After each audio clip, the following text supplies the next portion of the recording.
$500 million کے مالک دنیا کا امیر ترین شخص اونیسس صرف ایک بار اپنی آنکھوں کو کھولنے کے لیے اپنی پوری دولت دینے کے لیے کیوں تیار ہو گیا؟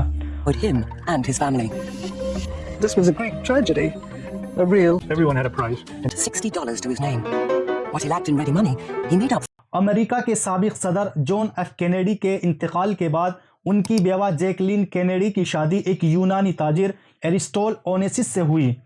اونیسس ایک یونانی شپنگ میگنیٹ کا مالک اور بہت ہی مالدار اور دنیا بھر میں مشہور اور دولت مند انسان تھا۔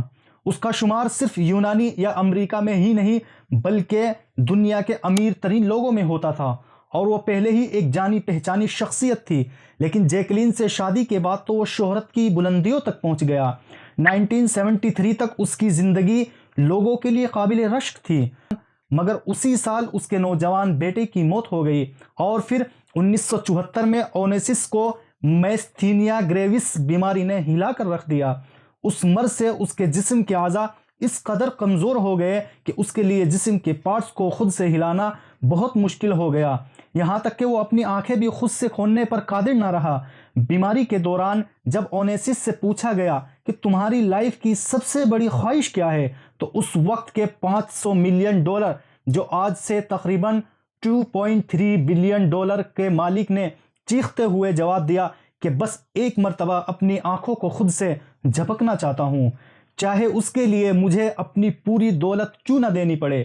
یعنی محض ایک مرتبہ آنکھوں کے خود سے حرکت دینے کی قیمت اس کے لیے اس کی تمام دولت اور جائیداد سے زیادہ قیمتی تھی۔ اب آہستہ آہستہ اس کی حالت اور بھی زیادہ بگڑتی گئی، یہاں تک کہ 1975 میں اس کا انتقال انتہائی دردناک اور قابل رحم حالت میں ہوا۔ تو گویا اس سے پتہ چلتا ہے کہ اگر آج ہم اپنی آنکھوں کو خود سے کھول اور بند کر سکتے ہیں تو ہم دنیا کے اس امیر ترین شخص سے زیادہ دولت مند ہیں۔ ہمارے جسم کے اعضاء اگر سلامت ہیں تو سمجھ لیجئے کہ ہم ارب پتی ہیں، کیونکہ صرف امریکہ ہی میں ہر گھنٹے کوئی نہ کوئی شخص اس وجہ سے مر جاتا ہے کہ اس کو ٹرانسپلانٹ کرنے کے لیے مطلوبہ organ بر وقت نہیں مل پاتا۔ ہم سب اللہ تعالیٰ کے اس فضل و کرم کے مقروض ہیں، اور ہمیں اس عظیم مہربانی پر اپنے رب کا شکر ادا کرنا چاہیے، کیونکہ صحت وہ نعمت ہے جو اگر چھن جائے تو ہم پوری دنیا کے خزانے خرچ کر کے بھی یہ نعمت واپس نہیں لے سکتے۔ اس لیے رب کریم سورۃ الرحمن میں بار بار فرماتے ہیں، اور تم اپنے رب کی کون کون سی نعمت کو جھٹلاؤ گے؟